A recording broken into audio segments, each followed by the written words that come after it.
Hey everyone, my name is Michael Mendes. I am the content director here at Gospel and Gaming, and welcome to our next gaming news video.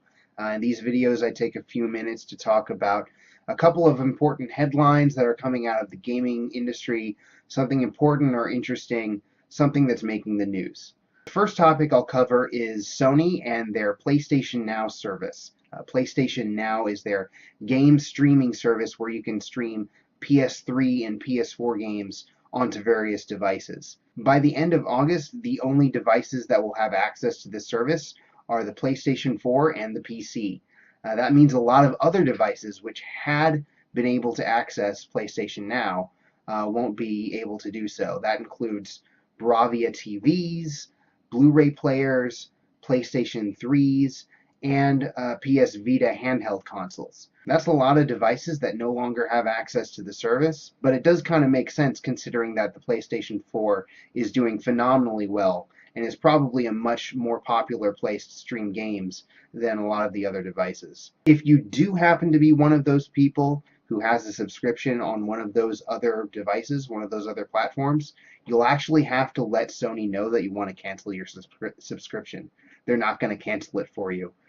So even if you get to August, or I think in the case of Bravia TVs, those will actually run out in April. The service will run out for them in April. If you still have a subscription there, you'll need to let them know that you want to cancel. The second topic is about PewDiePie, who is a widely popular YouTuber. Now, PewDiePie is actually someone we've talked about at G&G in the past. He's one of our persons that we've covered in our Personalities in Gaming series, and we'll leave the link in the description for that. He actually got into some hot water this past month with an anti-Semitic joke that appeared in one of his videos. The joke attracted some neo-Nazis who apparently took the joke seriously, and it wound up being something that the Wall Street Journal covered.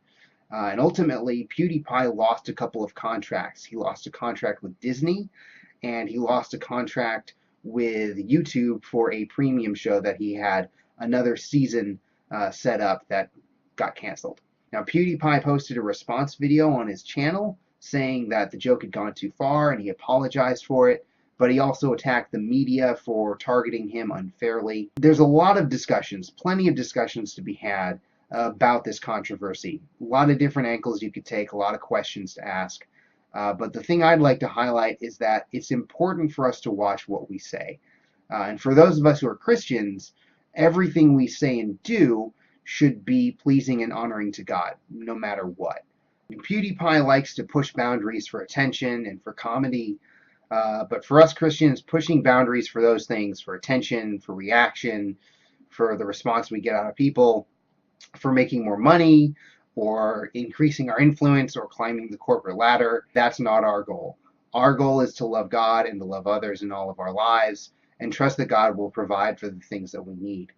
I know sometimes it seems like when we look at people like PewDiePie, or someone else in the media, or in Hollywood, someone who doesn't operate by the same rules that we do, it can seem like they're getting way more out of life than we are. They've got way more money, way more influence, a bunch more friends, etc. But we know that if we humble ourselves, if we don't try to make ourselves number one, God will actually lift us up instead. And quite frankly, in a lot of situations, by following the guidelines that God sets out for us, we can avoid embarrassment like what PewDiePie is facing right now.